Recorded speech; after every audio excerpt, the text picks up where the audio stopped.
नमस्कार, सत्य की खोज में आपका स्वागत है। तो आज बात करते हैं अपने भारत देश की। भारत देश में आजकल झूठ और पाखंड का तांडव हो रहा है। झूठ झूठ बोलने वाले इंसान और पाखंड करने वाले स्वतंत्र हैं और राजा बने हुए हैं। और सच, जहाँ भी कोई कार्रवाई होती है वो सच बोलने वाले इंसान पे होती है। या वो सोनम वांगचुक हो या और भी को हो, ये कहें, मगर सच बोलने वाले इंसान पर कार्रवाई होती है। और जो समाज के अंदर घृणा फैला रहे हैं, आग लगाने की कोशिश कर रहे हैं, बलात्कार बलात्कार कर रहे हैं, हत्या कर रहे हैं, ये कर रहे हैं, वो कर रहे हैं, वो सब स्वतंत्र घूम रहे हैं। उनको कोई पूछने वाला नहीं है। आई कोई न्यायपालिका है ना कुछ। न्यायपालिका भी सच का साथ नहीं दे पा रही।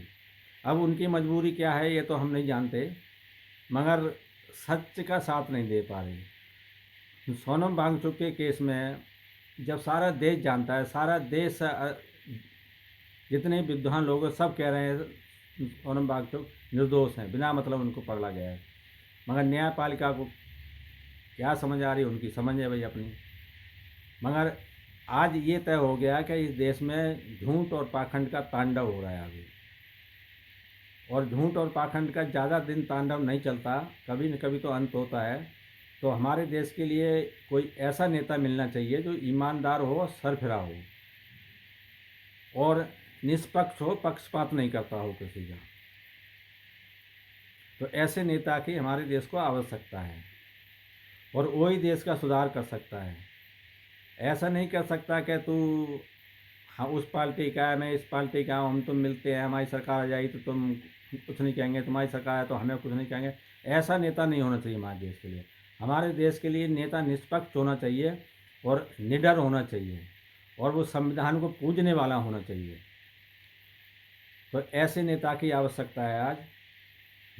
देखो आगे भविष्य में क्या होता है, भगवान क्या करते हैं, मगर हमारे देश को सच्चाई ये है कि एक ऐसा नेता होना चाहिए सरबरा हो और निडर हो और ईमानदार और सच बोलने वाला नेता हो। तभी ये देश का सुधार हो सकता है ना। देश गया गड्ढे में आगे।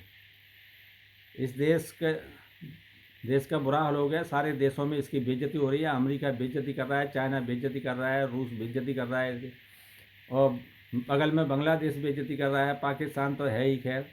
तो सारे देश आज सारे देशों में थू हो रही है। तो इसलिए कोई हमारे देश के लिए ऐसा नेता मिले जो हमारे देश का सम्मान बढ़ाए और देश इसके आगे झुके जैसे अमेरिका पहले झुकता था। तो ऐसा होना चाहिए नेता। देखो भविष्य में क्या होता है, जो होगा वो अच्छा ही होगा, देखते हैं। नमस्कार।